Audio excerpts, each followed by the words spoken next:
Hi friends, good morning. So NORCET 7 ரொம்ப நாளாக நம்ம எதிர்பார்த்துக்கிட்டு நோட்டிஃபிகேஷன் ரிலீஸ் ஆயிடுச்சு. Nursing officer recruitment common eligibility test NORCET 7 1/8/2024 அன்னைக்கு இது ரிலீஸ் பண்ணியிருக்காங்க. ஆன்லைன் அப்ளிகேஷன் தான் போடணும். லெவல் வந்து 7ல் வரும். 4600 கிரேட் பே வரும். குரூப் பியில் வருவாங்க. Nursing officer post 9300 34,800. So salary உங்களுக்கு வந்து ஸ்டார்டிங்காக ஒரு 90,000க்கு மேலே போகும். எலிஜிபிலிட்டி வந்து பார்த்தீங்கன்னா பிஎஸ்சி நர்சிங், பேசிக் பிஎஸ்சி நர்சிங் முடிச்சிருக்கணும். அப்படி இல்லைனா அதில் வந்து பார்த்தீங்கன்னா போஸ்ட் பிஎஸ்சி நர்சிங் முடிச்சிருக்கணும். கண்டிப்பாக நீங்கள் ரெஜிஸ்டர் பண்ணிக்கணும். நல்லா ஞாபகம் வச்சுக்கோங்க. BSc nursing, post BSc nursing முடிச்சிருந்தீங்கன்னா கண்டிப்பாக ரெஜிஸ்டர் பண்ணிருக்கணும். அவங்களுக்கு எக்ஸ்பீரியன்ஸ் தேவையில்ல. இதான் எலிஜிபிலிட்டி. இதுவே டிப்ளமா நர்சிங் முடிச்சுன்னா கண்டிப்பாக நீங்களும் ரெஜிஸ்டர் பண்ணிக்கணும். 2 இயர்ஸ் எக்ஸ்பீரியன்ஸ் இருந்தால் மினிமம் 50 பெட் ஹாஸ்பிட்டலுக்கு மேலே நீங்கள் வந்து கண்டிப்பாக ரெஜிஸ்டர் பண்ண ஹாஸ்பிட்டலில் நீங்கள் வந்து பண்ணிருக்கணும். அதாவது 50 பெட்டுக்கு மேலே உள்ள ஹாஸ்பிட்டலில் எக்ஸ்பீரியன்ஸ் 2 இயர்ஸ் கண்டிப்பாக வேணும். ஏஜ் லிமிட் பாருங்க, 30 வயசு வரைக்கும் நீங்கள் வந்து அப்ளை பண்ணலாம். இது வந்து யூஆருக்கு 30 வயசு மேலே வரைக்கும் நீங்கள் அப்ளை பண்ணலாம்.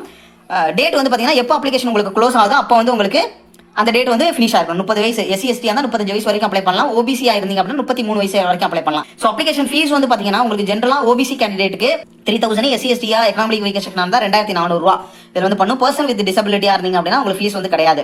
தென் candidate can pay. So payment வந்து நீங்கள் வந்து ஆன்லைன்லேயே அப்படியே பண்ணிக்கலாம். அது உங்களுக்கு தெரியும். ஒன்ஸ் பேமெண்ட் நீங்கள் பண்ணிட்டீங்க அப்படின்னா எந்த இதுலையும் நீங்கள் ரீஃபண்ட் ஆகாது.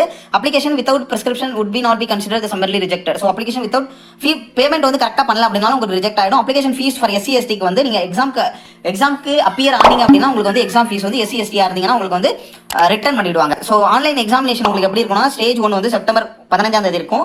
ஸ்டேஜ் 2 வந்து பார்த்தீங்கன்னா அக்டோபர் 4ஆம் தேதி. ஸோ அடுத்தது உங்களுக்கு வந்து பார்த்தீங்கன்னா ஒரு 19 நாளில் வந்து ஸ்டேஜ் 2 எக்ஸாம் வந்து வந்துடும். ஸோ அதில் வந்து மெயின் எக்ஸாம் வந்து வந்துடும். ஃப்ரைடே அன்னைக்கு ஒன்று வருது, சண்டே அன்னைக்கு ஒன்று வருது. ஸோ அடுத்து வேறு என்ன கொடுத்துருக்காங்க அப்படிங்கிறது ஆன்லைனில் தான் போடணும்.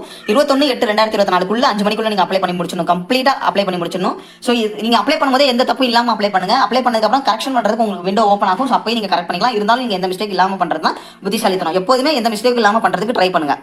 தென் வந்து நீங்கள் அப்ளை பண்ணுறதுக்கு முன்னாடி எலிஜிபிலிட்டியை செக் பண்ணி பார்த்துக்கோங்க. சொன்ன எலிஜிபிலிட்டி கரெக்டாக இருக்கா, ஏஜ் எலிஜிபிலிட்டி கரெக்டாக இருக்கா, எக்ஸ்பீரியன்ஸ் கரெக்டாக இருக்கா அப்படிங்கிறத பார்த்துக்கோங்க. கரெக்ஷன் பண்ணுறதுக்கு 22/8/2024 24/8/2024 உங்களுக்கு வந்து கரெக்ஷன் அந்த விண்டோ வந்து ஓப்பன் ஆகும். அதில் போய்ட்டு நீங்கள் கரெக்ட் பண்ணிக்கலாம். தென் வந்து பார்த்தீங்கன்னா அப்லோடிங் இமேஜ் மற்ற இதெல்லாம் உங்களுக்கு இன்ஸ்ட்ரக்ஷன் எல்லாமே உங்களுக்கு வந்து அதில் வந்து 1 by 1 வரும். அப்படியே நீங்கள் வந்து பண்ணிக்கலாம். இந்த pattern and scheme of examination இந்த டைம் வந்து பேட்டர்ன் ஆஃப் எக்ஸாமினேஷன் உங்களுக்கு வந்து சேஞ்ச் ஆயிருக்கு. அதையும் உங்களுக்கு சொல்லிடுறேன். பேட்டர்ன் வந்து பார்த்தீங்கன்னா asset examination will be conducted இந்த 2 செஷனாக வந்து உங்களுக்கு எப்போதுமே கண்டக்ட் பண்ணுவாங்க. அது உங்களுக்கு தெரியும். Preliminary and main. இந்த பிரிமினரியில் உங்களுக்கு என்ன நடக்கும் அப்படின்னு பார்த்தீங்கன்னா பிரிமினரி டெஸ்ட்டில் குவாலிஃபைங் எக்ஸாமினேஷன் இது ஜஸ்ட் குவாலிஃபைங் தான். இதில் வந்து மெரிட் வந்தாலும் அதில் வந்து ஒன்றும் பிரயோஜனம் கிடையாது. குவாலிஃபை ஆனாவே போதும். ஆனால் நல்ல மார்க் எடுத்திருந்தா தான் அவங்க எவ்வளோ கேண்டிடேட் வந்து குவாலிஃபை பண்றாங்களோ அதில் வர முடியும். அதை மட்டும் ஞாபகம் வச்சுக்கோங்க. Main subject to the condition as per below the prepare of the list candidate called for the stage 2 யார் எவ்வளவு சீட்ஸ் உங்களுக்கு இருக்கோ அதுக்கு 1:5 அந்த ரேஞ்சில் அவங்க வந்து உங்களுக்கு வந்து ஸ்டேஜ் 2 எக்ஸாம் எழுதுறதுக்கு கூப்பிடுவாங்க. ஸோ குவாலிஃபை ஆன எல்லாத்தையும் அவங்க வந்து கூப்பிட மாட்டாங்க. NORCET preliminary will not be used for the deciding merit rank for the final selection. So preliminary exam வந்து உங்களுக்கு வந்து மெரிட்ல வந்து கால்குலேட் பண்ண மாட்டாங்க. இந்த எக்ஸாம் வந்து பார்த்தீங்கன்னா 1.5 மணி நேரம் நடக்கும். 100 MCQs இருக்கும். அதில் 20 MCQ வந்து ஜிகேல ஆப்டிடியூட்ல வந்திருக்கும். 80 MCQ வந்து ரிலேட்டட் டு த நம்ம நர்சிங் சப்ஜெக்ட்ல இருக்கும். Then will be negative mark இருக்கும். இதுலேயும் நெகட்டிவ் மார்க் இருக்கும். தென் 5 செஷனாக வந்து இருக்கும். 18 மினிட்ஸில் வந்து உங்களுக்கு எக்ஸாம் இருக்கும். ஒவ்வொன்றிலையும் 20 கொஸ்டின்ஸ் இருக்கும். தென் வந்து பார்த்தீங்கன்னா உங்களுக்கு 1 by 1 கம்ப்ளீட்டாக அப்படியே பண்ணிட்டே வர வேண்டியதான். இதில் ஒன்றும் பெருசாக ஒன்றும் இல்லை. ஸ்டேஜ் 2 எக்ஸாம் பேட்டர்ன் சொல்கிறேன். The duration of examination 180 minutes கிட்டத்தட்ட 3 hours. 160 questions இருக்கும். 160 மார்க்ஸ்க்கு 4 ஆல்டர்னேட்டிவ் இருக்கும். Each question related to the subject covering entire syllabus of nursing courses. எல்லா சப்ஜெக்ட்ல இருந்து உங்களுக்கு வந்து கேட்பாங்க. தென் வந்து பார்த்தீங்கன்னா essential qualification level of focus toward the case scenario based questions testing nursing skills competency. There will be negative mark. இதுலேயும் negative mark இருக்கும். 4 செக்ஷனாக இருக்கும். ஒவ்வொன்றும் 45 மினிட்ஸ் உங்களுக்கு வந்து நடக்கும். குவாலிஃபை மார்க்ஸ் இவங்க வந்து சொல்லியிருக்காங்க. நீங்கள் ஹையஸ்ட் மார்க் எடுத்தீங்கன்னா மெரிட் ஆகலாம். அதை மட்டும் ஞாபகத்தில் வச்சுக்கோங்க. ஸோ சிலபஸ் வந்து ஆல்ரெடி சொன்னது தான் உங்களுக்கு.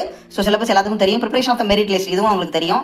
தென் உங்களுக்கு எந்த வெப்சைட்டில் போனால் www.aimsexam.ac.in இந்த வெப்சைட்டில் போய் அப்ளை பண்ணணும். தென் மற்ற இன்ஸ்ட்ரக்ஷனையும் நீங்கள் வந்து படிச்சுக்கலாம். உங்களுக்கு அப்புறம் இது இல்லாமல் உங்களுக்கு எத்தனை இன்ஸ்டியூட் வந்து உங்களுக்கு வந்து இன்க்ளூட் ஆகுது அப்படின்னு பார்த்தீங்கன்னா கிட்டத்தட்ட 15 எய்ம்ஸ் வந்து இதில் இன்க்ளூட் ஆகுது. இன்னும் ஒரு 5-6 ஹாஸ்பிட்டல் இதில் வந்து இன்க்ளூட் ஆகும். ஸோ அது வந்து AIIMS Bathinda, AIIMS Bhubaneswar, Bilaspur, Deoghar, Gorakhpur, Guwahati, Jodhpur, Kalyani, Mangalagiri, Nagpur, New Delhi, Patna, Raebareli, Rishikesh, Vijaypur இந்த மாதிரி ஒரு 15 ஹாஸ்பிட்டல் இதில் இன்க்ளூட் ஆகும். இன்னும் இன்க்ளூட் ஆகும். 80:20 ரிசர்வேஷன் உங்களுக்கு இருக்கு. அதாவது ஃபீமேலுக்கு 80% ரிசர்வேஷன் இருக்கு.